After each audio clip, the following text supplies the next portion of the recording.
subbing in the cut with it. Please, none of the talks, I heard enough of it. Like, what you gonna do? Where you at? Who you with? You ain't really about this, don't talk about it. Really on the move, on the map, never slip. Keep your hands to your lips, don't talk about it. Real eyes, real lies all the time. Stand on it, if we said it, we don't walk around it. Loose lips, sink ships, red cup, blue strips, new phone, who this? No, we don't allow it. Really on go, I don't know what's an off day. Now we on road, came from smoking in the hallway. Hello, everybody. Thank y'all for tuning in on this last Friday in June. This year is going pretty freaking fast. This month is going by fast. I told you sneeze and shit. It's July 4th. You like, damn. Man. You sneeze again, it's time to go back to school. Yeah, that part. I'm like, damn, they got almost 6 weweeks, I think, 5 or 6 weeks before they go back. That ain't long enough. They ain't long enough. No, bro. Yeah, yes, it is. It's too long. Yeah, yes, it is. Yes, it is. It's too long. Look here. I have entered into the space of having a teenager at home during the summertime. He need to go back to school. He eating you out of house, home, drawers, everything. Baby, he eating breakfast and lunch at the same time and then looking for the regular lunch. Bro, you just ate it. What you doing? I've been there on both sides. I was one of them, and then I had my son was like that. He still ain't no like that. He still like that, but this time he got his own money, so I don't care. Yeah, well, I already told him he need a job, cause he doing too much for me. Yeah, he doing a little too much for me, so I need him to get his life together. Wait till he start working out. It's gonna get worse. He gonna start doing push-ups, get them little muscles. Mom, I gotta eat. Walk around with his shirt off. Yeah. He do that anyway. He do that anyway. Get ready. Man, say he like I said, he need a job because baby, he killing me right now. I'm already ready for him to go back to school. I was ready 2 weeks ago. Teach him how to cook. So you ain't gotta worry about. Well, you still gotta buy the groceries though. That part, and he gonna cook probably everything he eat. So yeah. So I'm like, so you didn't think Mama wanted them seconds? You just and then just ate them. Well, Mom, you had some already. Shoot, you did too. That's it. As long as you eat, all it takes one plate. You ain't gotta have no. Mama eat seconds? Nah, Mama don't normally eat seconds, so I'm gonna go ahead and clean it up. And he is cleaning it up very, very much so. Yeah. Mm-hmm. So tonight, we are talking about it's Men's Mental Health Awareness Month. Yep. So we definitely had to talk about this. So tonight's topic is Men Cry in the Dark 2, because we had an episode prior. I think it's been like 2 years ago, I think is what I seen on there. Was it 2 years ago? It's been like 2 years. I was like, dang. I was going back into the files and I was like, damn. You had to go to the back room. I did. I had to scroll quite a bit back on the knock on the door. YouTube. I was like, damn, we this far. Oh, okay. But hey, I mean that's a good thing, right? We got some super fun I built. So that works. I ain't even mad about it, but some of them beginning videos. They were comedy, man. Let's keep it 100. They were straight comedy. Some of that shit was comedy, like for definitely comedy. I was just talking about how it looked. Like my hair was still short. Man, it was comedy. Yes, like the time I almost burnt down my house trying to cook waffles. Anyway, all right. Let's get off subject. Let's get back on subject. I wasn't gonna put you on blast at all, but let's make it because today's a day. So excuse my hoarseness, because yes, I'm hoarse and I had no voice at all. Yeah. What you been doing? Man, say that damn. I don't know if it's the Saharan dust that's in the air and everybody down here is struggling. I don't know what the hell it is, but whatever it is got me and put me in a headlock. and I've been fighting to get out. So this is the better part of the bad voice. Like I had no voice on Wednesday. Woke up like, yeah, funny trying to answer the phone at work with no voice, but that was cute. Yeah, but it is what it is. Like I say, I sound better. I can actually talk. So let's go ahead. We're gonna bring up on our special guest for tonight. He's always a great supporter, and of course we support him. I've been on his platform a few different times myself. He's also seemed like he's also one of the fan favorites when he come on, but he is always a blessing to bring him. He's like he turned into like a big bro to me. I love him, and his wife she is joy by herself, man. She cracks me up. So without further ado, I bring on Talk to Q. Q Weezy. Hey, what's going on? Hey, how are you? I am doing pretty well. How's it going with you too? Pretty good. Can't complain. Okay. I'm just trying to stay cool. You know, it's hot where I am too. So, where you at again? Just outside of Jackson, Mississippi. Ooh, you in the swamp? Yeah. So you know the humidity's pretty bad here. It's like when you walk outside, it's like walking under a wet tongue. Yes. Yeah. It's I think we hit 102 yesterday. No, we ain't got there yet. Man, because next week don't look too good. It's all in the hundreds next week. Yeah, we get in the high 90s, but that's about it. But I can't even complain. We get like 92, but the humidity is what kills us.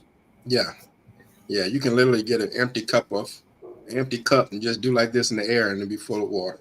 There's just so much moisture in the air, it's ridiculous. Wow. You stand in the shade, you sweating. You're like, dang.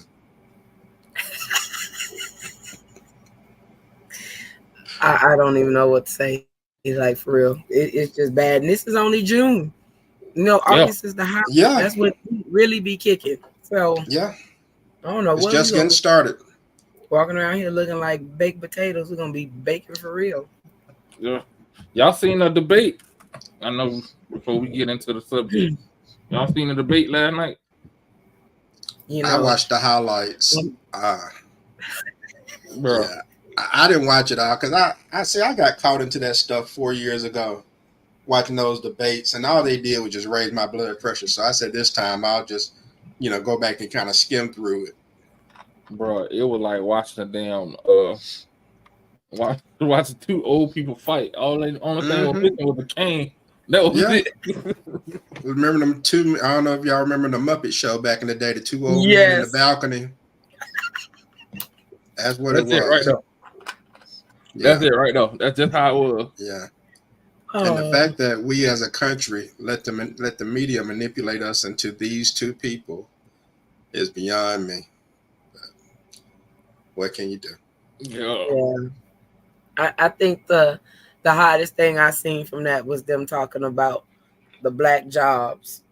Lord, girl, the whole thing was funny. But when he talking about he did more for black people than anybody in the history of this country, I said, you know what? That's the best joke I heard. Like, for real. You were dead serious. And for real. Said it with a straight face. Oh yeah. He didn't blink, stutter, or nothing. I was like, Lord.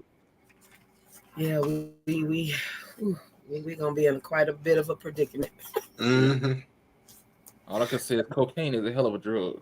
Man, Jesus, everybody gonna be smoking in a minute because Lord, it just ain't. It ain't good. Lord, it ain't good. Like, at all. It ain't good. Yeah, I don't even know what to say. Yeah. Oh shoot! Yeah. I'm glad I did click back on these comments because they got stuck. I see everybody in the comments. Hey, everybody. Let's see. Hope, Devontae, of course, Talk to Q. Diara in his absence. Simone, the novice knows. All right. Hey, thank you for checking Yeah, that's in. my And man. That's my man Gator out there in the ATL. oh Lord, that's who that is. Oh Jesus. Yeah, Oh he got Lord. his YouTube channel, The Novice Knows. It's pretty nice. He reviews Okay. different colognes and stuff. It's just pretty nice. I like it. All right, Gator. That's what's up. Going to have to check it out. Yeah, he does. He review like the shit. I often say he reviews cigars and stuff like that. I'm not aware of any cigars or anything. Just mainly just smell goods type of stuff. Smell good. All right. Hey. All right, that's what's up. Congrats, Gator. Check that out. Check that out. Definitely so. So, of course, like I said, we're talking about men's mental health. So, in case nobody asked, because from my understanding, this is one of the things that men typically do not get asked is, how are you feeling today? Am I me? And whoever want to answer first. And well, I feel all right. Let's see. I was on vacation this week. Oh, so spent some time in Biloxi, and we had a good time there, me and the wife. And so today was the last day of my vacation. Unfortunately, it's a little busier than what I would have preferred, but all in all, I'm good. You know, I kind of have an appreciation for the small things, and even though sometimes, you know, when life is lifing and it can get you down a little bit, sometimes you just have to kind of refocus. Yeah. You know, and get your mind right, and just to put it in a sports analogy, because you know I love sports, and I know DA can appreciate this. Sometimes, DA, you just gotta, you know, just punt and play good defense. Yep. You know, and try to get that ball back. Just punt and play good defense. Just concede the drive, punt, play good defense, get that ball back. So yeah, turn it that's around. right. Yeah. So that's my mantra. That's what's up. Gotcha. This week, shit, for What me, about this you, week DA? been long. This week has been long because we've been doing OTAs. This was the last week for our OTAs. Organized training activities, basically camp. So we've been doing that. We got a week off, and then we go back to start OTAs again. Then we start camp 1 August, and then between that, work, then working on my organizing my nonprofit organization, then and trying to get this book thing solidified. It's been busy. So I would say the word to describe me is tired. Yeah, I'm tired. Okay. Well, that's good though. Sometimes I'm tired is good. Yeah. Sometimes tired is like, yeah. But it sounds like you had a lot done this week. Yeah. So, yes. Still going on. Go ahead. It's still. I said no. It's still going on. Good to hear. Definitely good to hear. So as we talk about men's mental health, would either one of you like to share what your diagnosis is on that level, or what you struggle with?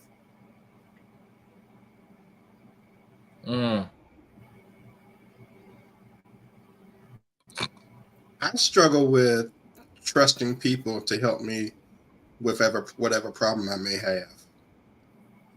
It's very difficult to find someone who is willing to listen and only offer solutions when solutions are warranted.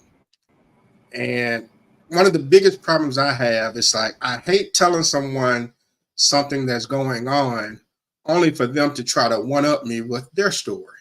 Yeah. I'm like, because that means you haven't listened to what I had to say. You know, so if I tell you I have this happen during the week, don't come back and tell me you had the same thing happen last week, or you had this going on, because that just meaning you were just waiting on me to finish. You know, so my biggest problem is finding someone who I can trust to tell what's going on with me. Because if you're going to be vulnerable as a man, you know, you want to make sure you're in a place where your vulnerability can be appreciated. Facts. I concur. I concur. Because it's like you ask people and then they hijack the whole conversation. So you're trying to get an opportunity to let off steam. And the next thing you know, you got to bottle your shit back up because they're talking about their stuff. That is very, very annoying. So yeah, that's the worst. Yeah. What I struggle with, I kind of sounded along the same lines, but I just don't. I don't know when to ask for help. Like, it's I don't really ask until like the shit has hit the fan. So like, if I'm asking you, yeah, it's beyond beyond anything I can deal with, and that's something that I'm working on, and that's again, it goes back to what I said. It's like it goes from you asking for help, and the next thing you know, you helping them. You're like, wait, how the fuck I get help? Right, and it's problematic because sometimes all you need is someone to listen. You just want to be heard.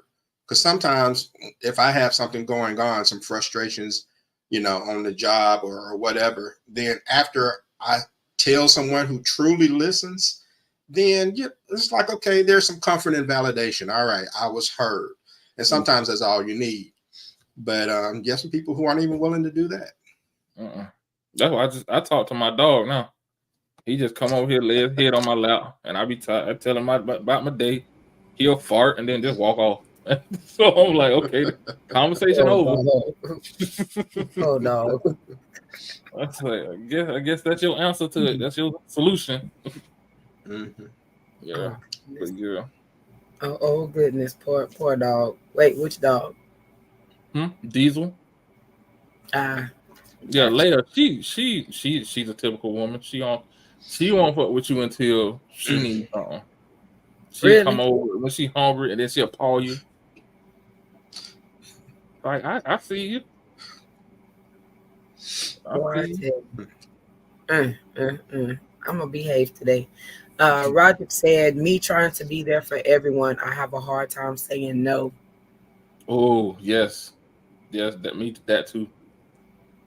I do that too. I don't know why. I'm pretty good at saying no. I got to learn that. I got to learn that. I do that too sometimes. Well, I shouldn't say that. It depends. It depends on where they are in my hierarchy of people I rock with. Excuse me.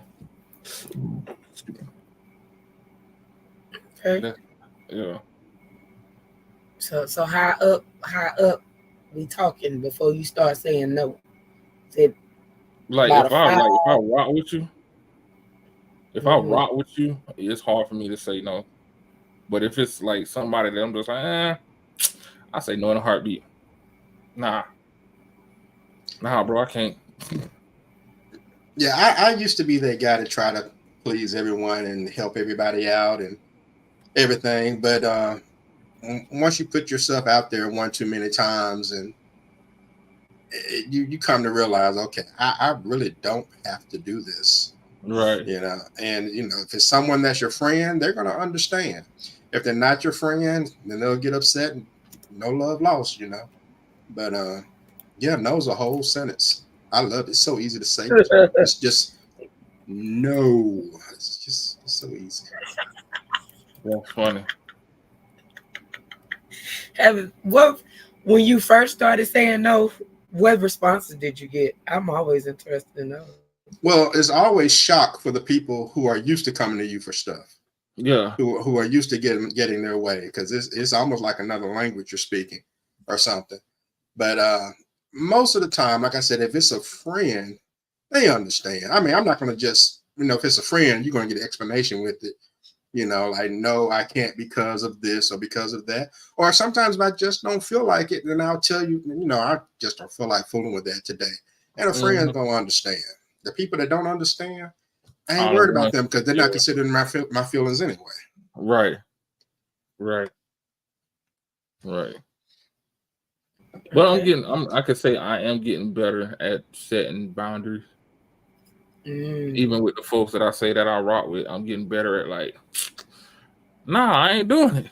And they just stomp, crying out. All right, you done? Okay. And I go about my business. Yeah, because I'll help people as much as I can to a certain extent. I just can't extend myself for everybody. Right. Every now and then, sometimes you got to put yourself out there to help someone. I get that. But it's just not going to be an everyday thing when you come to me. And it's like, no, I'm not doing it. Right. What you about to say, TK? So when did you start trying to set boundaries? Yesterday.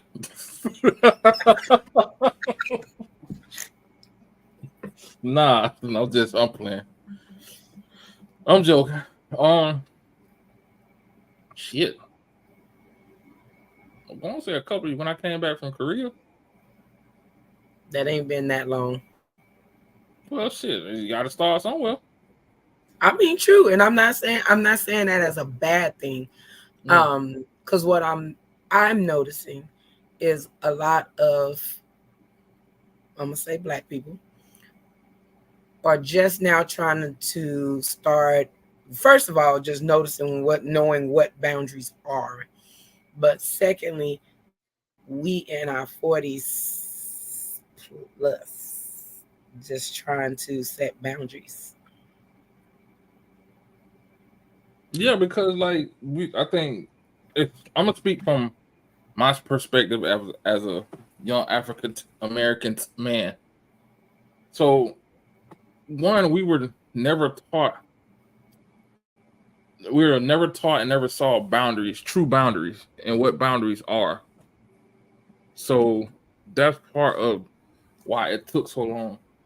Two, once you get conditioned to something, it's hard to change it. It takes what they say, 21 days to create a habit and a lifetime to break it. So you think about all them years of not understanding and not knowing boundaries, and then once you learn about boundaries, you have to implement. So it's going to take some time. So that's why we get seasoned with a little salt and pepper, and we start setting this stuff up. But like I say, and I try to do now, is as I learn, I try to hand it off to the younger folk, to the younger people, and hopefully they won't go through the turmoil that I did as I came up trying to understand this thing we call life, or make it a little easier for them to understand this thing we call life. Okay. What's up? I like that.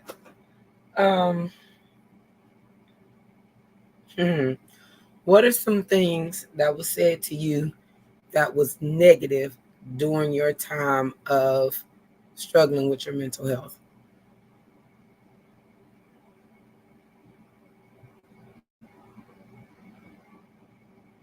This show ain't even long enough. It so ain't, yeah. I don't know about something being negative, but sometimes not being encouraging or not being sincere can be a negative. You have some people that, after you pour your heart out, they'll kind of just blow it off like, oh man, you got this. Or don't worry about that. Or it'll be all right. Or, something like that, or pray on it or something like that. And that's not helpful. And that can make you more frustrated because, you've kind of put it all out there and that's the result you get, just some type of empty encouragement, so to speak. So I don't think it always has to necessarily be something negative, but if it's not encouraging or anything that's pointing you in the right direction, it can kind of pull you down further. Yeah, it's a negative impact. If it's not uplifting, it's negative. The thing that used to always get me is you shouldn't be like that because look what you got or look where you at. And I'm like, just because I'm somewhat successful, I got some things that a lot of folks don't, doesn't mean that I can't be dealing with these issues. Like, I don't understand that.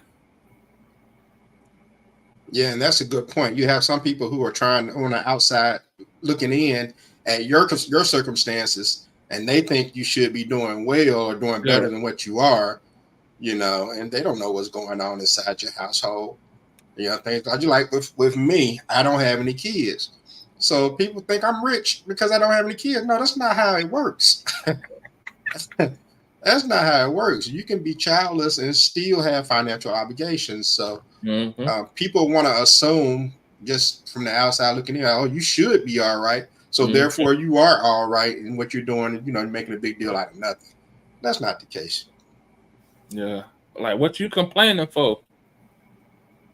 Like, bitch, because I got problems. Like, what do you mean? Okay. That's what we doing tonight. I'm just saying, like, for real. That's how I be wanting to respond sometimes. I can see that. I think one of the comments that I think thrown around all the way is "get over it." Oh yeah, yeah. Hell yeah. Yeah, definitely. That's not helpful at all. At all.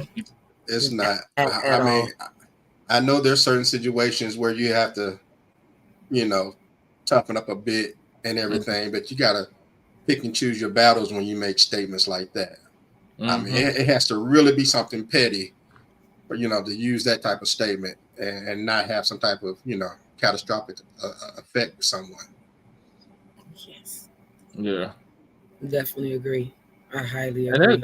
And that goes to something that, because trying to figure out how to word it. It's like you don't know where a person's at when people say shit like that, because you can say get over it and that person be on this last leg, and the next thing you know, they don't win and did something. Excuse me. So sometimes we got to be careful on what we say and to people in general. You really do, because there's no telling how many people who have been involved in some mass shooting or suicide or just whatever, where they just heard the wrong thing at the wrong time that put them over the edge. Right. That part. Definitely that part. Just doing research earlier, I saw statistics that said suicide amongst Black men is 79% of suicides, and I was like, damn. We, like, if I'm not mistaken, we have overtaken or running neck and neck with white people, and we only make up a third of the population when it comes to like suicide. Yeah, because we as Black men, we're not allowed to be vulnerable. It's a sign of weakness to show emotions, and it impacts us in a lot of ways. It impacts not only our ability to try to cope and survive, it impacts our ability to love.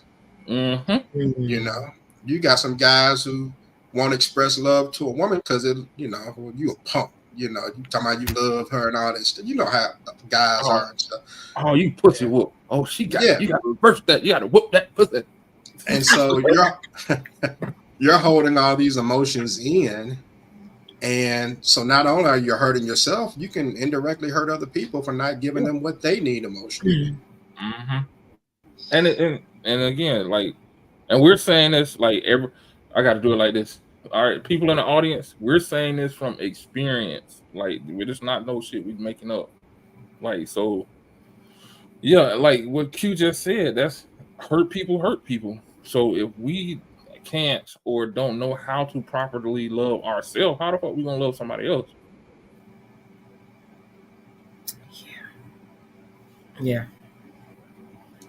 And so what we have to understand, especially as guys that that are friends with other guys, we got to be able to let our friends know it's okay to vent. It's okay if something's wrong.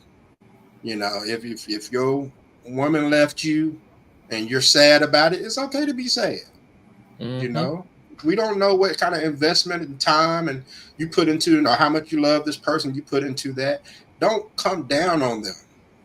Give them an opportunity to see that you understand as their friend what they're going through, and that will help them get through it a lot more so than them trying to internalize it and figure it out on their own, Right. or something like that, or do something stupid and go back to an ex. So Oh, you oh, you got to be willing to, Right. if you call yourself a friend, to help your boy out and Right. give him a soft place to land or whatever, so he can get his footing and get back out there. Right. And taking them to get shit-faced drunk is not the answer. Like, that night might be cool, but no. in the morning. Yeah. No. Don't do that. In the morning. Now it's gonna be a few things that's gonna be real. Reality and that hangover. Yeah. Then you're gonna be feeling worse. Cause now your heart broke and your stomach hurt. That's all bad. Right. That part. Right. We got comments. Yes. Hope says she said, I feel him. Devontae said facts. He said, I just learned how to love myself. Yeah, sometimes that's what it takes. You gotta learn to love yourself. And Miss Diva 24/7 Diva said, do either of you have a support circle of guy friends? Ooh. I'm not going to say I have a circle per se, but I have some friends that I can go to in different situations. Right. I have a partner of mine when, if I want to take my mind off of a bad day or work or something like that, me and him talk sports all the time. I call him, we talk sports. I forget all about the day. Mm-hmm. I have an older brother who's about 5.5 years older than me. I can always call him if I have to vent. And so I don't know what qualifies as a circle, if there's a certain number of people, but I do have 3 or 4 guys that I can go to in different situations to talk to if there's something that's bothering me. Yeah. And it's very helpful. And you know what's interesting though? And it's interesting because listening to Q, I'm like that too. I got one partner that I could call and we just bullshit about it. We talk everything from sports to Best Buy.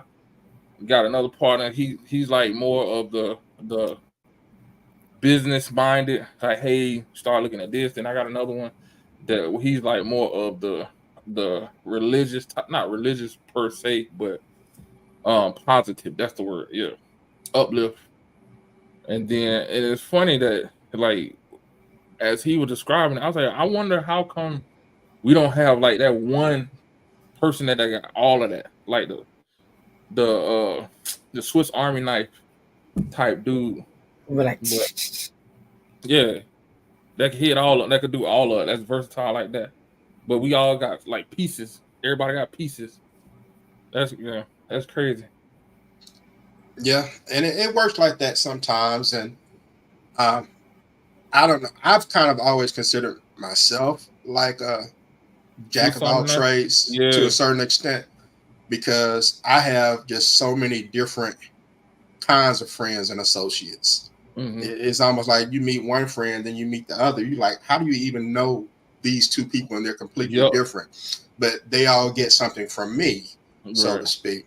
And I've always tried to be a good listener for people. And that can be draining within itself. I know some people who constantly have problems, most of the time self-inflicted, but they constantly have problems. And for them to try to rely on you and you try to listen to them, they can drain your energy. It's like, no, I was feeling pretty good today. Now I feel bad because I just sat here and listened to, you explain a problem that you created essentially, but you don't realize you created it. Got you over there listening to BB King. The thrill is gone.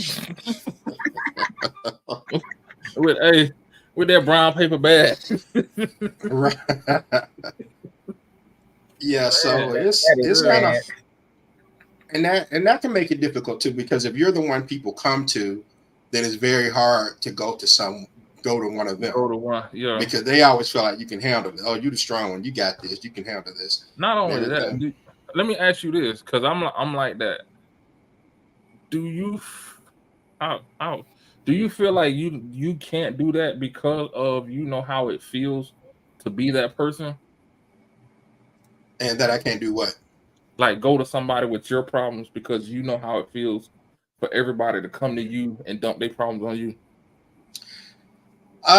Now that you mention it, maybe subconsciously that's why I tend to go to different people for different things. I never thought of it that way. Maybe that's why I do that, because if I always go to the same person, I might be wearing them down. Yeah, funny shit, because I really literally just thought of that. I was like, as you were talking, I was like, damn, I wonder. So it could be something that I'm doing subconsciously without realizing it. That's what's up, and that's wild. That's wild. So like me and you never met, but we still function the same, which is very interesting. Because that's a sure sign of the things that we as Black men deal with. Like the only time we saw each other, we had another sports show. But yeah, and still we move the same. We had almost the same type of thought process. Yeah. And I think a lot of Black men experience some of the same things, maybe in different ways. Maybe at different points of their life. And that's why we can benefit from communicating with each other and trying to help, as opposed to trying to tell them to suppress it. You know, don't worry about it, get over it, so to speak. Because we can really help one another. And we can learn from each other. Like, like if like you thinking of like, hey, how did you get over this? Or how did just be listening, and you be like, oh, that makes sense. Oh, he got over it by doing XYZ. So let me try that. Yeah. So. And I mean, because as men, it's kind of like that iron sharpens iron type of deal. It's not that women can't be helpful too. But I just think it's a different approach with women helping, Black women helping Black men when it comes to mental health things, as opposed to Black men helping each other. I just think it's a different approach. It is. I know it's a different approach, because I think naturally women will be more coddling versus a man nurturing. Yeah, I couldn't think of the word. Thank you. Nurturing. Yeah. Versus a man is gonna get straight to the point, like, all right, brother, look, this is what you're experiencing. This is how I got through it. Blah blah blah blah blah. Yeah, and then some women are, they can be uplifting as well. I mean, that's kind of the way my wife is. She's kind of like a cell phone charger. She's gonna get me going again, get me back to 100%. So, everyone has their own way and style of doing things. And you just have to appreciate however they come at you. Because you have some people who, they don't like how you handle them. You may be trying to do your best to help them, but because you're not doing it the way they want to receive it, then they have a problem with it and stuff. And you can't be like that.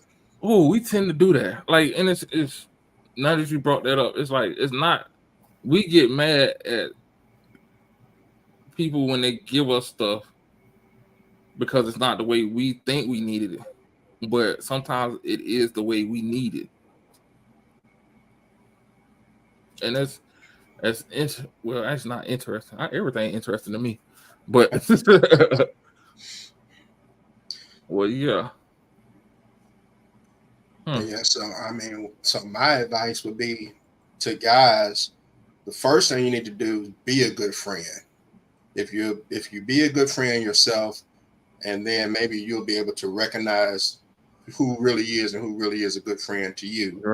And you two can help each other out, in times of needs, or when someone is struggling with something, because it doesn't always have to be something big. A guy doesn't have to always be on his last dollar or worried about his woman cheating or just whatever just bothering him. Mm-hmm. Sometimes it can just be, unfortunate incidents caused a bad day. He had a flat tire, or something, or he got embarrassed on the basketball court playing in front of the at the gym or something like that, and you just need to just talk it out and not let stuff build up, because there's always something small, and then it just has a snowball effect, and before you know it, by the time the end of the week rolls around, you didn't have so many things add up that you're about to explode.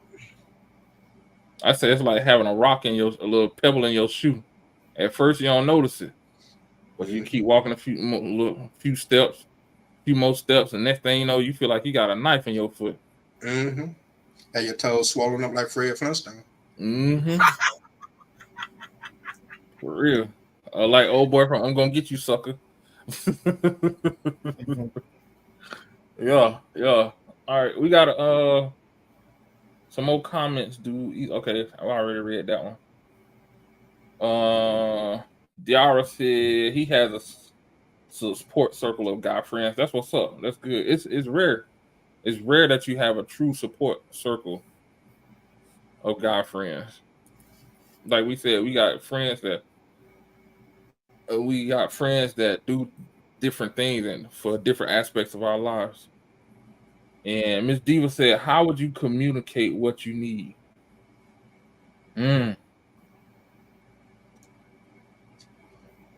I'm kind of a straightforward guy. Maybe it's the Scorpio in me. I don't know. But normally, if something's bothering me, I'll just go ahead and just get it off my chest. I do know some people have a difficult time approaching others when they're needing to vent or advice or whatever the situation may be. Mm-hmm. But however you do it, you just have to do it. And again, that goes a long way towards making sure you have someone that's in your corner.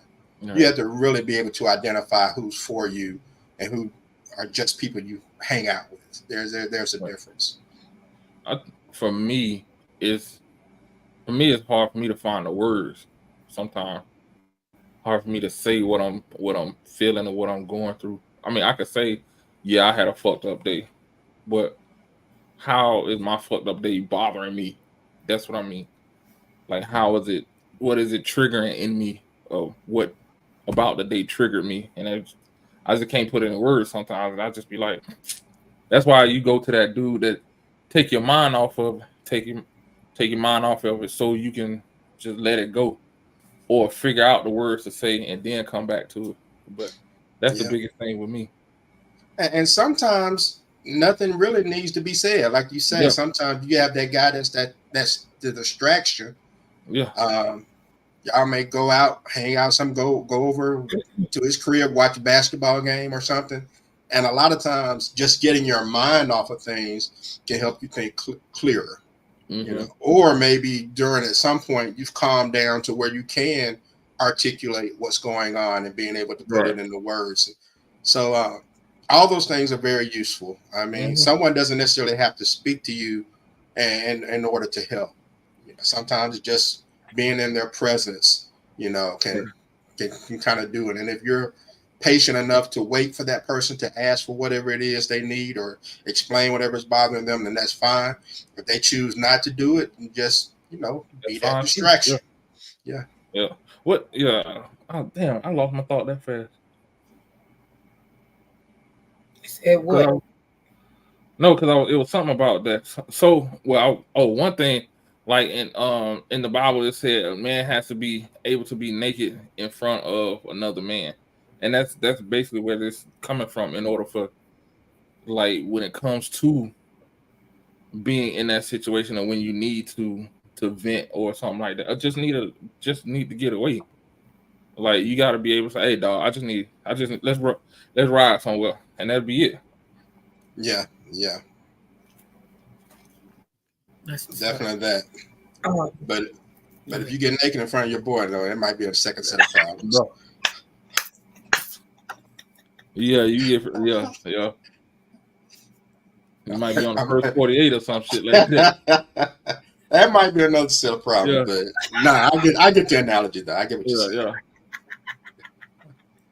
But I can't. Damn, it was something I was about to say. It was good too. I forgot that. They're gonna drive you crazy too. Yeah, I'm gonna be sleeping. My eye gonna pop open. That's what I wanted to say. Yeah, that sounds like you. Mm-hmm.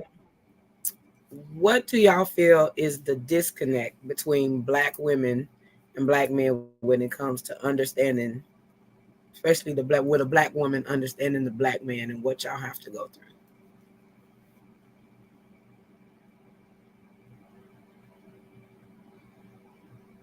He laughing too hard. He laughed too hard. I'm looking at his expression. I'm about to say this show ain't long enough. Nah. I think for the most part, the statement that some people make that Black women don't understand Black men is a little overblown. I tend to think there are a lot of Black women who understand what Black men are going through, understand the challenges we face. I just think the only disconnect may be is that Black women, because not only are they Black, they're women, so they're like a double minority, that they may not necessarily be able to put themselves in our shoes sometimes because they go through it too. So the ones that are mature enough to understand that despite the fact they may go through it, it impacts us differently, those are the ones that can usually connect to certain guys. Now, I'm not talking about the women who are like, man up, stop acting like a hoe. That I'm not talking about them because they're a different type of breed anyway. And but I'm talking about the ones who are the nurturing types, the mature ones who truly understand what it is to be a Black person in America. And even though, like I said, as a double minority, Black women catch it from both ends. The smart ones know that as a Black man, a lot of times we're kind of out front in the line of fire when it comes to certain things. We're looked at differently than, by the police. So when we get pulled over, we're looked at differently when we walk down the street and someone's approaching us. We're looked at being more of a threat than a Black woman. And so the ones that are mature enough who understand some of the things that we deal with, the microaggressions and stuff, I think they can connect. And I think there are more women out there who can do that than not. It just gets overblown that Black women don't understand Black men. I highly agree. I was about to say, I agree too. I agree with that. But also too, we have to look at the dynamics of how things was and how things is now. Like, what I mean is now is we have the disconnect is the woman has had to be the leader in a lot of things where before it was the Black man. So that I think that created some disconnect because now she's looking at the man being the head of the household, the breadwinner, all that stuff. Where before it was the man. But again, like you said, if they're mentally mature but have mental mental intelligence, they'll understand that dynamic is still the same. But then also I think the disconnect comes too is we forgot how to talk to each other. I think a lot of the times the conversations come from hurt places. A lot of the times the conversations we have come from guarded places, come from a place of mistrust because of past traumas and past things that happened to our life from the opposite sex. And I think we need to get past that in order to go forward. Because if not, it's gonna be keep going back and forth, back and forth.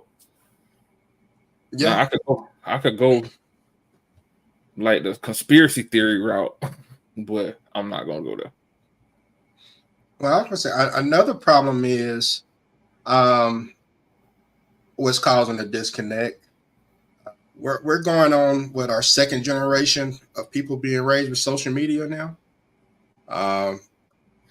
Close to our third generation with reality TV, where people see Black people interacting in a negative fashion, and they just think that's what relationships is supposed, is all about.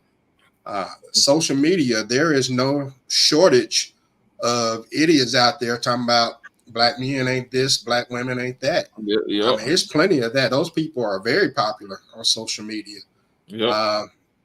And they're always discussing the problems people are having without really ever offering any tangible solutions. Exactly. And so when you have that essentially raising some of our adolescents, and then the reality TV, when they see how we interact with one another, never really in a positive fashion, I mean, it can really contribute to a society 20 years from now. There's no telling how things are going to be. Yeah, and that's the part I was trying not to go into, but since you want to open the door, that's it, because that's like you said, that's what's being shown.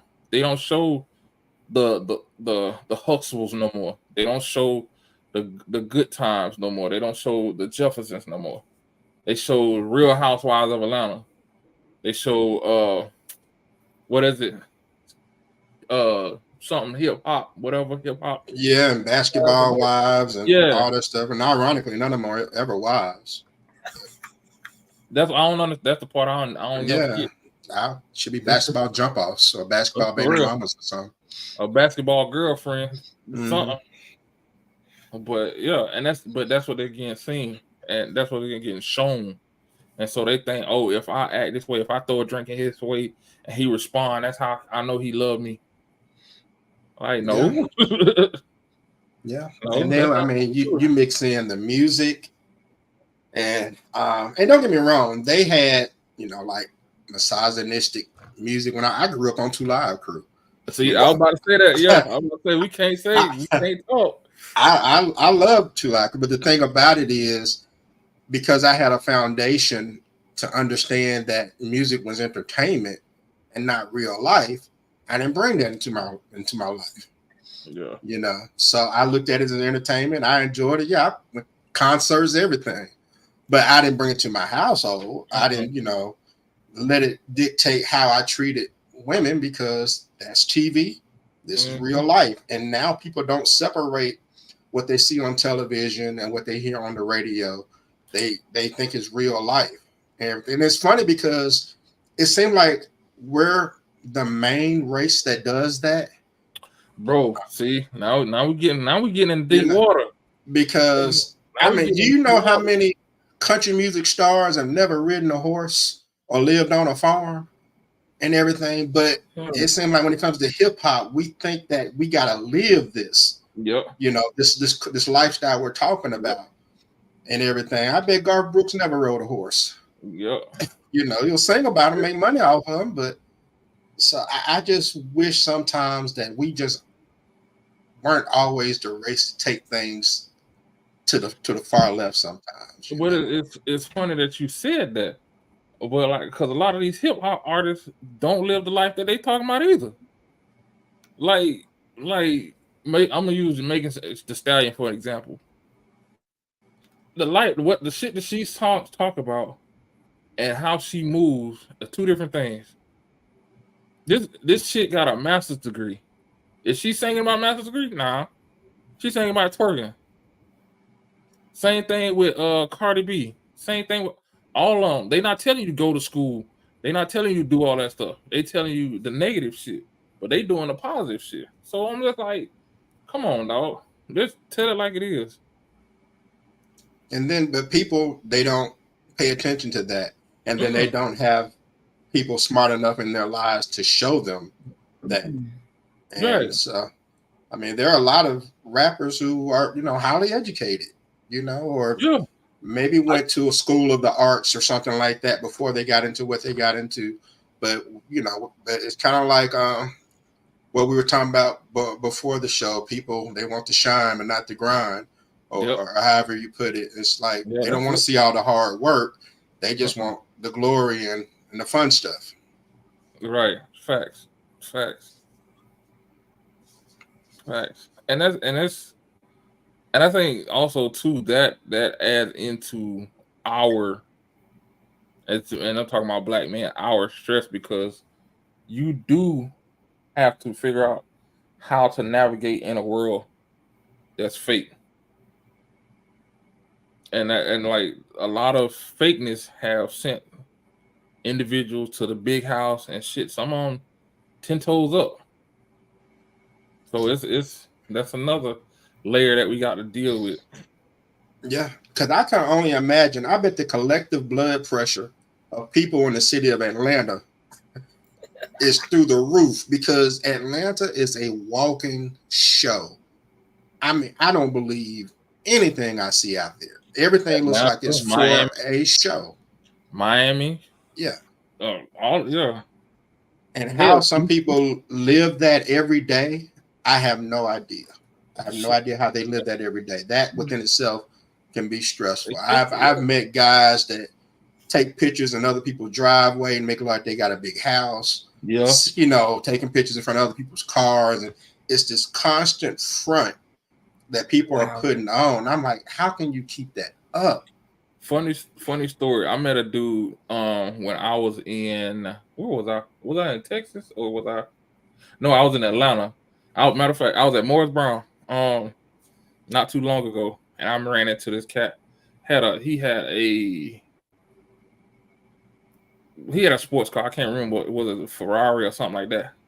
And I was like, oh, okay. We were just talking, and he told me, because I asked him how much it was. He said, I don't know. He said, I don't pay for it. I'm like, what do you mean? He said, people come up to him and ask to take pictures in and around his car. So he just started charging people. And by him doing that, he made a living off of doing that. And I'm just like, wow. That's pretty innovative. He said his car, he told me the magazines his car has been in and everything. Mm-hmm. And I was just like, and that's just like you just said, just because people want to show that they want to front, like this they car. And he'll tell them quick. He said, if you look at in the magazine, I forgot what magazine he told me it was. It was a couple magazines. And look at the license plate. He said, you'll see my license plate. I'm like, wow. Mm-hmm. I wonder how much money I can make off a Toyota Camry. Man. You probably get a hey, you might want to try. I might get gas money. Yeah, a Happy Meal. Half a tank. There you go. 87 octane. Every little bit count right about now. In fact. Yeah. Well, yeah, it's that whole we can't be real. Like everybody's talking about be real or I'm real, but we all know that's a facade. But that adds to the stress. It kind of circles back to, and it's unnecessary stress. That's what makes it even worse. You know, it adds to the stress that you're trying to live a life that's not yours, and it can hurt you financially, and ultimately that's going to cause other problems, because we know a lot of our problems come from finances or lack thereof. And so you have people living above their means, doing whatever it is to try to look a certain way. And it's so many disjointed parts of Black life that causes unnecessary problems. The way guys try to front, the way women try to, clone each other, essentially, and the way we interact with each other. Relationships are transactional now. They're not real relationships. I do for you, I do something for you, you do something for me, and we happy until one of us can't do it no more, or the other gets bored. And so that's just a cocktail for unnecessary, undue stress that we don't have to go through if we just be ourselves, be real, try to help each other, try to teach each other, and try to go from there. But instead, we just keep putting on this facade. And when I was growing up, that type of stuff ended when you got to in your 30s. But now you got folks 40s and 50s still out here playing the fool instead of being grown. But you know what? It's something you just said. Like they may not know how to be real. Like to be totally honest, they may not know how. That could be true. They don't have any examples of it.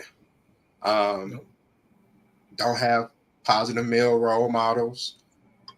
Or it can be a number of things. No positive female role models. And bad teachers. I mean, there's so many places to point the fingers, which is why we really have to have some accountability of ourselves and want to do better. But a lot of us don't necessarily want to do better. There are a lot of people who are happy with the way their lives are. They don't mind the struggle. If they're not struggling, they're not living. You know, but that's going to lead to a very short life because you're going to have so much stress and cholesterol built up in you from all the problems. For real. That's crazy. Yeah, that's real. Yeah, so everything doesn't have to be. I mean, don't get me wrong. There's some things that look good on the surface. It may look good to your partners, but it's not good. Okay, and like for example, if someone's single, hey, do your thing, get as many women as you want, or whatever you want to do. You know, if you're a guy out there, but if you have some guy that try to get all the women, they got to have every last one they see. And man, that puts too much pressure on you, bro. You can't have all of them. Not only that, it's like if he doing it like that, one, he gonna miss something. He gonna miss a good one, and then he gonna be sitting there. He gonna be that bitter. I ain't gonna say bitter. That angry black dude talking about all women ain't shit but hoes and tricks and all that other shit. But you the one who missed out on a good one because you trying to do the most. Yeah. And some of them wouldn't know a good one if they saw it. You know. But it's just we have to do things in moderation and stop being so over the top. I'm not telling anyone they can't have nice things, buy a nice pair of shoes, buy a nice car and all that stuff. But if you got infinity money, don't be trying to get a Range Rover. Yeah, an Infinity is nice. You know, just stay within your means, and you will be so much happier. If you got Chevrolet money, get a motherfucking Chevrolet. Don't try to get no goddamn Infinity. Leave that, it don't make no sense.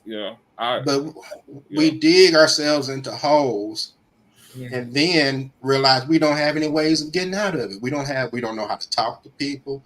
We don't know how to ask for help. And the last thing we need as a race of people, and as black men, the last thing we need is to make stuff harder on ourselves. We already have a tough time trying to communicate and keep our mental health intact. So we make it harder on ourselves, then don't do anything about it and sit there and implode. And that's the thing too. And that's when we start getting into the negative coping mechanisms. The drinking and smoking, stuff like that. Yeah, and then I feel like there's certain progressions in life, and this is really not a race thing because I just think this is a problem for all races these days. Is that people don't want to progress? No one wants to get older anymore. Okay. Hell no, I don't want to get older. This shit sucks. So. Well, I don't mean necessarily from a physical perspective, but I mean it just in general. That's what makes it so hard for people to grasp the concept of settling down. You know, being married, enjoying your family, and letting that be your focus rather than out here trying to chase everything. You in your 50s, man. You're not in your 20s. You can't chase like you used to. You can't stay up late like you used to. You kind of killing yourself without realizing it. Yeah. And I just think at a certain point, people need to sit down somewhere, like the country folks say. Sit down. Yeah. You know, and be grown and enjoy your family and raise your kids, and be a good spouse and all that stuff. And so deal with your grandkids and great grands and all that. Yeah, because I've had people ask me, how's married life treating you and everything, and I say it's peaceful. It's peaceful. I ain't got nothing to worry about outside this house. And that's just a load within itself. Now, back in my 20s and 30s, yeah, I can run the streets and juggle different things, But I mean, I'm 52. I ain't juggling no more.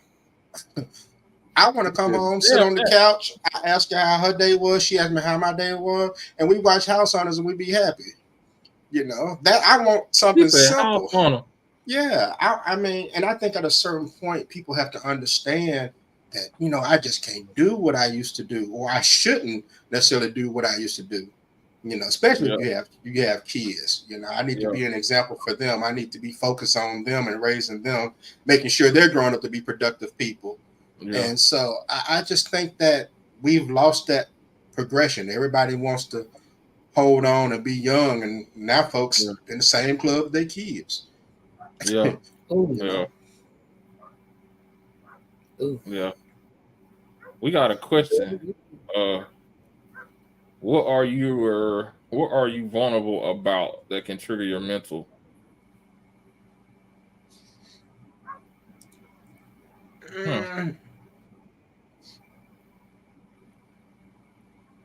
I don't know. The only thing I guess that really just, and I'm not sure exactly what they mean when they say trigger my mental, but I do know something that can get a reaction out of me. Anytime someone assumes or thinks that I'm not genuine or honest about something, because I always try to be sincere and straightforward. So if you kind of question my integrity, that's going to bring out another side of me. Oh, okay. So I don't know what they mean by when they say trigger my mental, but that's going to get an emotional reaction out of me when you question my integrity. Okay, I took it like, because I was thinking my family. You fuck with my family, that's you might well go swimming with y'all. Damn.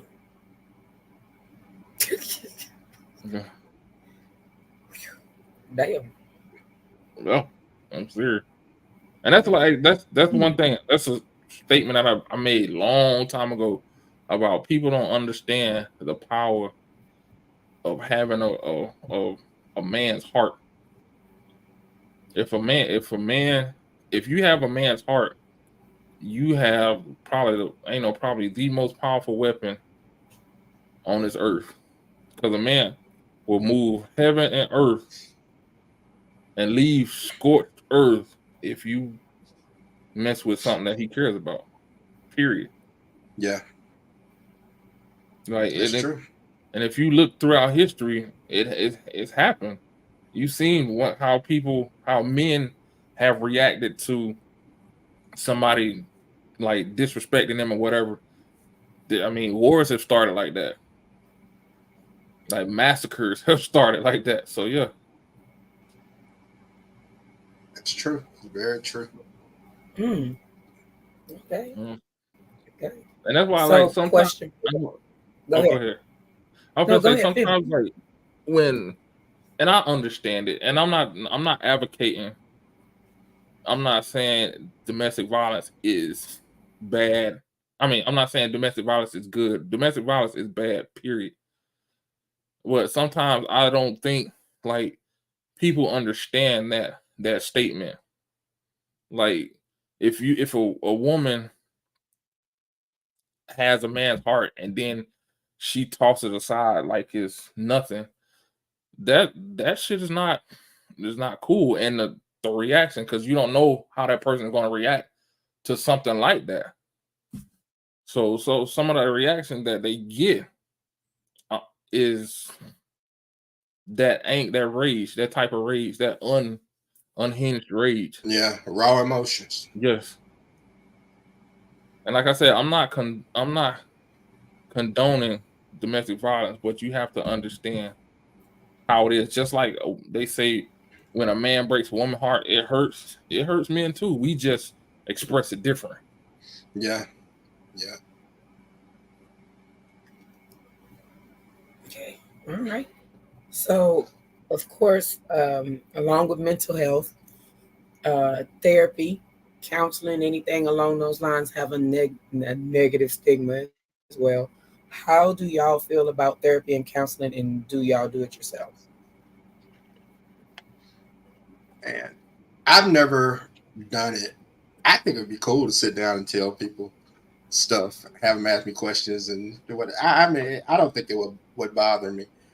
Um, I I think that I do know a couple of guys who go to therapy, and they tend to enjoy it. Now, I don't know what got them there. I don't know what if they were encouraged by a significant other or how it came to be, but they both tend to enjoy it because it's like every week they take a weight off of their shoulders, by telling someone who's not going to judge them what's going on. And I think that's the key. There's no judgment. Mm-hmm. And so I would recommend to anyone, if you're having difficulties finding people you trust to talk to, then there are avenues you can take where there are people who will listen unbiased and, judgment free.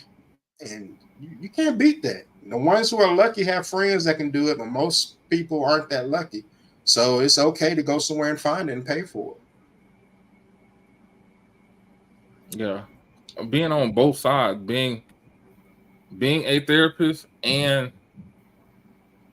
seeing a therapist, it's great because like if it's done properly, I shouldn't say if it's done properly. Yeah, if it's done properly, it's like a conversation. It's not like somebody sitting there like you see on the movies, or see you laying on the couch and they writing on a book. Well, what happened when you was 12? Nah, it's not like that. It's just like how we talking right now. You just sit there and talk. So how was your day? Blah blah blah. Okay, how did that make you feel? Then man, and you just start rattling off stuff. And then at the end of the day, at the end of the session, you just like, damn, I didn't know it impacted me like that. So I really, again, like I said, being on both sides, I recommend it to everybody. And truthfully, we all have therapists in our lives. They just don't have the degree. We all have that one person that you could just sit there and just end up talking to, and it's a conversation, but you're venting, and they letting you vent, and you just rolling stuff off, and they just throwing some questions out there to keep you talking. And then when you finish, you just like, man, I needed that. Yeah. But for those who aren't fortunate enough to have that person, it's okay to go to therapy because, going to therapy is just like going to the doctor for something physical. You go every 6 months, get checked out, and, you can do the same thing for your mental. Go get checked out every so often just to make sure the cogs are turning like they're supposed to. Get those cobwebs from out of there. Yeah, my gerbil stopped throwing that party a long time ago. They playing spades now. Oh my goodness, Jesus! Oh my goodness, Lord. Yeah, I wish they would offer more therapy in schools. Maybe start people younger. Yeah, and it doesn't necessarily like DA said, it doesn't necessarily have to be therapy. Just someone that's willing to listen, ask a few questions, kind of see where your head is at, get you used to talking to people. So not only that, a lot of them need it. Like being on a football field, I realized, like for years, a lot of these kids need it, and like they're going through, they are experiencing, especially us, the minority kids, they're experiencing grown-up problems in middle school. And I'm just like, how in the hell you got kids? Oh, I gotta go home to take care of my brother. How's your brother? He 8. Bro, you only 14. You 13. How you taking care of somebody's kid? Somebody else's kid. Yeah. Oh, because my mom is such and such. Oh, she might, or my dad locked up and this and that and this and that. Both of them getting high. Like one thing, like a friend of mine told me, she's a teacher. And she said COVID exposed a lot of people and how they living in their house. It's like she said, it's sad. It's sad to see because you'll start seeing families, kids be trying to be online, and the mom and daddy blowing big smoke, and it's like they in a smoked out room, and I'm just like, that's crazy. But yeah, One of the worst things you can tell a young boy is that he's the man of the house. Right? Don't put that responsibility on him. Don't put that responsibility on him. Man, that's a whole nother. That's a whole well shit. We might well talk about that shit now because you done brought it up. That's the worst thing you can say to a child because now they have to figure out how to be a child and an adult at the same time. Mm-hmm. And that never ends well. Like I tell the players when they try to jump back, I said, bro, you just learned how to pee straight. Sit down.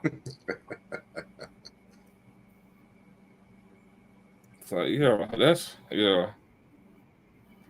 and that goes. I know we talking about men, but that's coming from the trauma of the woman losing somebody, and she's putting that trauma on that child. Hold on, because I done heard a whole lot of men tell their sons that too. If they're not in the house, that you're the man of the house. Nah, that ain't the right thing to say. Yeah, I don't agree with that myself. Yeah, that ain't the right thing to say. Yeah, you're putting a responsibility on a child that don't even have the tools to be that. Right. Now I can see if they were saying like as protector or something like that, then you come tell me, yeah. But yeah. Yeah, you gotta let a kid be a kid for as long as they can. Mm-hmm. That's a definite. Because the childhood doesn't seem to last long these days. Mm-hmm. Oh, we got a good question now.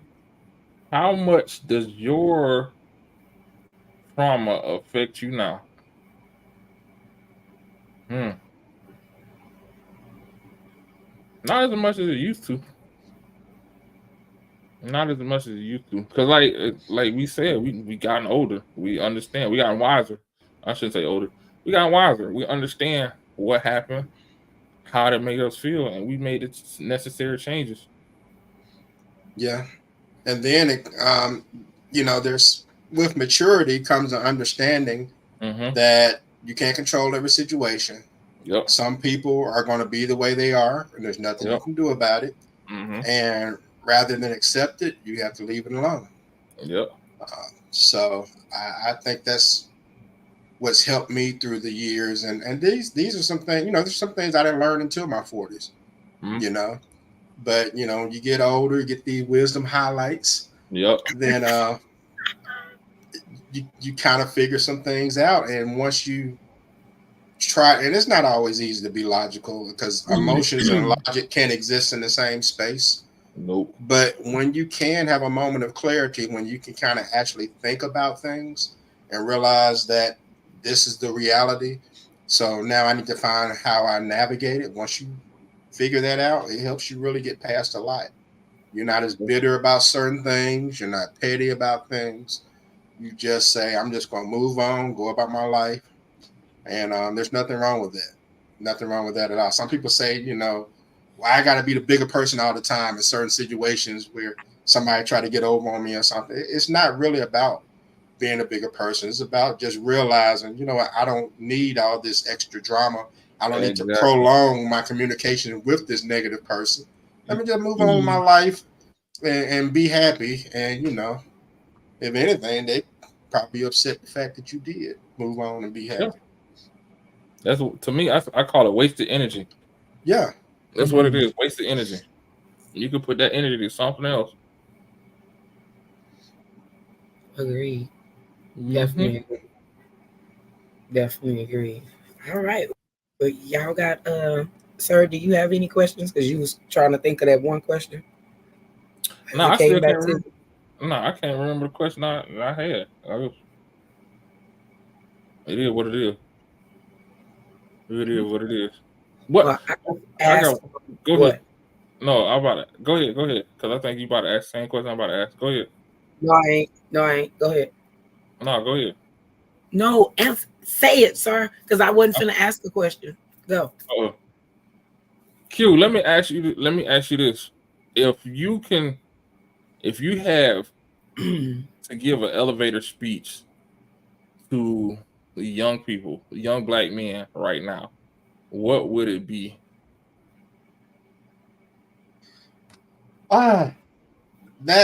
That's a tough one. I guess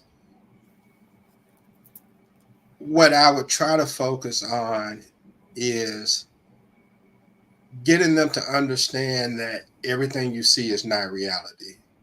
Um, you need to seek information so for yourself. Stop believing everything you see and buying into it. There's always a story behind every situation. Yeah, this person may have this nice car.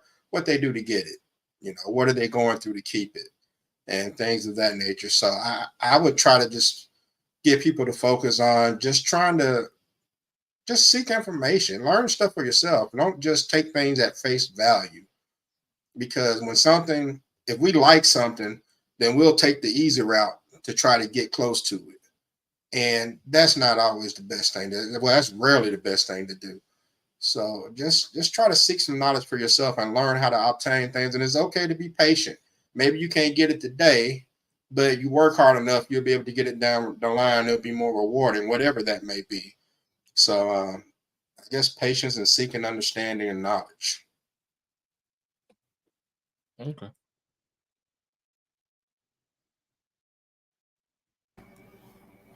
What's your answer to your question? Well, my answer would be one, like he said, seek knowledge. Don't believe everything that you see on TV. Hell, and sometimes don't believe everything that you read. Two, be okay with being yourself. It's, you don't have to be like everybody else. You don't have to be. You don't have to Very do the true. same thing everybody else do. You don't have to follow the crowd. It's okay to be that lone wolf.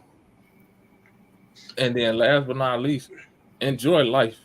Enjoy, enjoy it, enjoy it. It's too many things on this earth to enjoy. I mean, work hard to enjoy life. That's what I should say. Work hard to enjoy life. Work hard early so you can enjoy life early versus struggling and trying to figure shit out and then working hard at the end of your life trying to make up for all the mistakes you made. Yeah, yeah. And another thing I would add, now that I've sat here and thought about it, learn to embrace variety and diversity in things. Don't think that entertaining weekend every single weekend is going out, to the club, getting drunk, Right. and that's all you do. Yeah. Learn that there are other things in the world you can enjoy. I like going to an art museum every now and then, and I mean it's different, and it's not for everybody. I ain't saying that's what everybody should do, but find something outside your comfort zone and try it. And even if you never do it again, just at least say that you tried and gave it a shot. So I would definitely encourage, especially if you're college age or somewhere around there, don't do the same things all the time. Mix it up a little bit and try something different. I agree. And expand your diversity a little bit and your cultural palette. I agree. Like that. Definitely. All right. Well, I have exhausted all my questions because either in some way y'all covered them before I even asked them. So that was even better. So if no, that's good. I like it because y'all was going with the flow. I was like, well, let me take that off my list. So I think this was very, very good. I definitely enjoyed it. Y'all have any outros, anything y'all want to close with tonight? Because what y'all said was awesome also. I'm just gonna say, well, first of all, thanks for having me. I had a good time. I always have a good time here. whether it's on screen or in the chat room, but it's definitely fun on screen. And I guess I know we went around the world on a lot of things. We hit on so many different things. But I think as far as women are concerned, just pay attention to the men in your life that you love or that you care about. And just be thoughtful before you try to handle them. If you feel like they're going through some kind of crisis or something, just be thoughtful on how you try to handle them and just allow them a safe space, so to speak. I know that phrase is used a lot, but it just applies. So whatever that may be, as far as being encouraging or uplifting or just listening, and then please provide that for him. And then as far as men helping other men are concerned, be a real friend. Listen. I'm not saying you have to. If they go overboard, he crying because Keisha left and he won't start crying and he been crying for a week and a half. Yeah, he might need somebody professional. Okay, that might be beyond your help. But lend, a listening ear, be a distraction, or whatever that person may need. It may need some advice. You might be uncle in the situation. So give your nephew some advice and try to set them on the right path, because we need each other in this world more than ever now. It's just too many problems for us to try to deal with things alone. I mean, it's hard enough just trying to buy groceries, right? And so we have to help each other, especially as Black people. We have to help each other navigate some of this stuff. Some of the guys my age and older, or whatever, need to do a better job of trying to reconnect with the younger people. Stop trying to compete with them, first of all, and try to reconnect and help them and bring them along, and stop feeling like you're being threatened by them. And then younger people need to pay attention. It doesn't necessarily mean that the person, just because a person's older, they have all the answers or the right answers, because I know some old fools, but you can still learn. All right, even if it's just to learn what not to do. Hey, there we go. So I just think that we need to reach back, try to help out. They need to pay attention, open their eyes a little bit. And that way one day they can have these wisdom highlights and maybe help somebody else. I like that. Wisdom highlights. So I ain't got nothing to say, because like he hit on everything I was gonna say, and it's like I said earlier in the show, it's crazy that we have only came across each other online, and we had along the same wavelength. Like, it's crazy, because everything he was saying, I was gonna say, like, bridge the gap between us, the knowledge that we have and the energy that they have, that the younger folks have. It's phenomenal. It's phenomenal. Like, if we can come together as a unit, there's nothing we can't do. There is nothing we cannot do as Black people, as Black men. That we can move mountains. We can rebuild Egypt to the way it used to be, type thing. But that disconnect is what's killing us. Was literally and figuratively is killing us. So we need to just stop trying to, like Q said, compete with each other and listen to each other. Yeah, it's enough success out here for everybody. And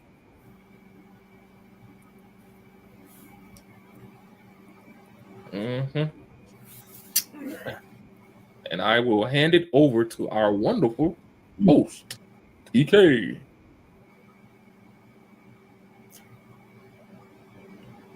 I was trying to put on my little believe me, I called it. I was like, yeah, I'm gonna leave it alone. But thank you for that. I appreciate it. Thank y'all for tuning in tonight. I hope y'all definitely got something out of this show tonight. Something that somebody needed to hear. Just anything, even some insight, and just something that was relatable, to know that you're not by yourself. Life be lifing, and the lemonades be lemons and lemonade be pouring real heavy because sometimes you got to make some lemonade out of all them lemons if you got enough. But definitely like, share, and subscribe if you have not. Thank you to Q, as always, for coming on and being a guest. We always love having you on. Appreciate it. Most definite. I'm sure we'll have you back soon. Oh, definitely, because football season about to jump off. And he got that one topic he been wanting to come on here and discuss, and y'all done danced around it a couple times. So I'm gonna take that as a sign to go ahead and set that up. So yeah. But again, thank y'all for tuning in. We greatly appreciate y'all. Be safe. Check on your men folk. Definitely that. Check on your men folk. And if you feel like you need therapy, even if it's just to talk to somebody or to shake the table a little bit because you got some shit you've been holding on that you ain't released, find you somebody to talk to release that shit. You will feel a lot better. Damn, you will feel a lot better. But definitely it's about it, even in this space, about doing the work to be better and not live in that same little space that you've been in, because that's where a lot of our mental health comes from. We holding on to them traumas and shit like in a headlock and ain't letting it go. And add life in these high ass groceries and gas. That's a hell of a recipe. Definitely. So y'all be safe. We look forward to seeing y'all next week. And we are out. Yeah, what's up with it? Do it cause I love it and I stuck with it. We ain't with the subbing in the cut with it. Please, none of the talks, I heard enough of it. Like, what you gonna do? Where you at? Who you with? You ain't really about